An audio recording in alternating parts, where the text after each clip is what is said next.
பஞ்சு முறுக்கு மந்த்ரா கடலை எண்ணெயில நானே பண்ணுது. ஒரு சேலஞ்ச், உங்களால இந்த மாதிரி முறுக்கு செய்ய முடியுமா? மந்த்ரா கடலை எண்ணெயில முறுக்கு செஞ்சு பாருங்க. Okay.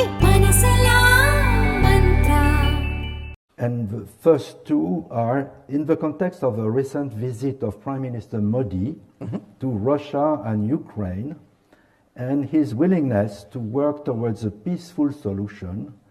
Could you share anything about these efforts? And the second one, how does India see the China-Brazil common understandings on the war in Ukraine? I'll put it together. First, let me explain what our thinking is on Ukraine. One, we have always held the belief that while there can be differences and disputes between neighbors, in this era, it should not be settled through war and through violence. Okay. And we have said this publicly. Number two, unfortunately, that has happened. But we do not believe that a solution is going to come from the battlefield. Now, once you accept that there will not be a solution from the battlefield, which means neither side is able to decisively impose a verdict on the other, then logically there has to be a negotiation. If there is a negotiation, or when there is a negotiation, then you have to have all the parties or the concerned parties at the negotiation. You know, a negotiation cannot be one party and all its supporters coming together and the other party not in the room. Then it's not a negotiation. So we feel today that a time has arrived when there should be a realization that the continuation of this conflict is hurting both countries, it is hurting the region, it is hurting the world, and the sooner it ends, the better off we all are. But it is not our place to, to suggest terms and tell them what they should. It's their country at the end of it all. That is for them to decide. So what happened was in July, Prime Minister Modi went to Russia. It was his first visit to Russia after the war started in Ukraine. He had long meetings, a very, very detailed discussion with President Putin. Many things were said, understood. And before that, a few weeks before that, he had actually met President Zelenskyyä in Italy, in Puglia, at the G7.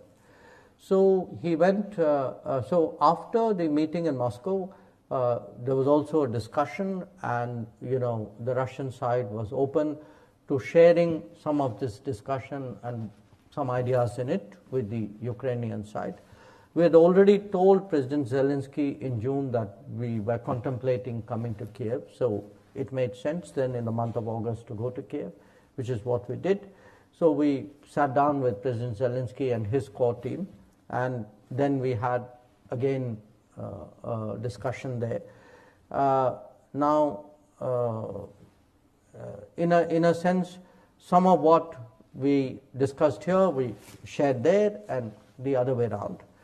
And since then, our National Security Advisor has gone back to Moscow to loop Russia back in on whatever was discussed in Ukraine. So I come back to this proposition that we are not going to get a military solution. If there isn't a military solution, there has to be a diplomatic one, a negotiated one. If there is a negotiated one, the parties have to decide when, where, how, what process, what terms. It is for the parties to decide. We can have a view on it, but it's their call eventually. But in this process, if there is anything that we can do, we can, say, I heard this here, what do you think about it there?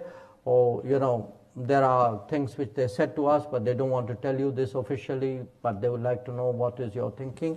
I think those are possibilities. And my sense, after talking to some European colleagues, including when I was in Germany, talking to, because some of the Gulf countries have also been active, Saudi Arabia and UAE in particular, and I was there as well. And even among many of the other, many of our friends and partners in Asia, there is an interest. The world would like a few countries who have the ability to talk in both places, who are not seen as in one country as being in the other party's camp. I think these countries have a possibility today. If it works, it works. If it doesn't, we will not have done any harm. But I think at this time, some interest, some kind of movement, I suspect is in our collective interest. Thank you very much. Now, next question from the audience. India has been a leader in driving the notion of soft diplomacy as compared to other forms of diplomacy. What are the benefits of this approach, and how does it give India a competitive edge? You do soft diplomacy